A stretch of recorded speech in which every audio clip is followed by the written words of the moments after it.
Hey, gokko ni ko pompano pompino comporto no family ko porto me aranon ko poro. Awa he. La famille hara en jentike Madame Poro.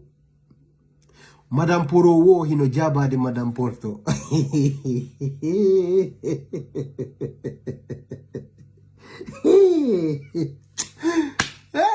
Oh.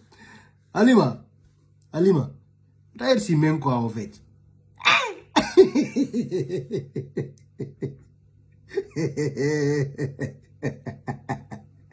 Donc on doit yalti de vie jabo con Madame Porto. Ah, c'est pour la musique yalti nado.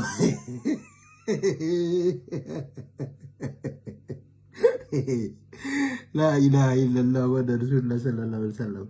Hadi magiba iwiti Europe do mi anda so gumengo yakitima. Franchement, antigo ala bani me inda men min ko mi jaje mabbe ko Swiss to he comment dirais he mun da inspiration dum do men fami go ina mere on son hino wadi vrai kono giba on fe iman konda yaltinde ko fop min numa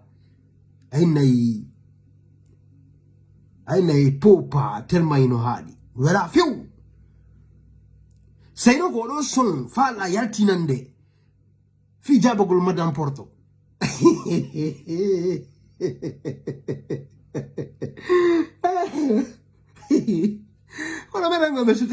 Franchement, parce que maintenant, objectivement, on va une nouvelle génération, on faut bien.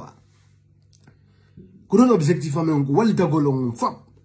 Quand on a attaqué de me voler na ngonga. Vidéo dit non, go fi sagata ben, femme et ben au fait science, femme et ben kadi objectif vidéo dit. Donc, objectif on enen, hidengandi. Donc Halima ba, fi Allah, ma sœur, fi Allah, konun awadde do, min cekima Halima, yilti to ka studio, ok? Yilti to ka studio, windita songo moja, yaltina mo moja. Mais c'est ko na yaltinde no Halima. Wallahi so do yalti men mokoto. Wallahi men mokoto.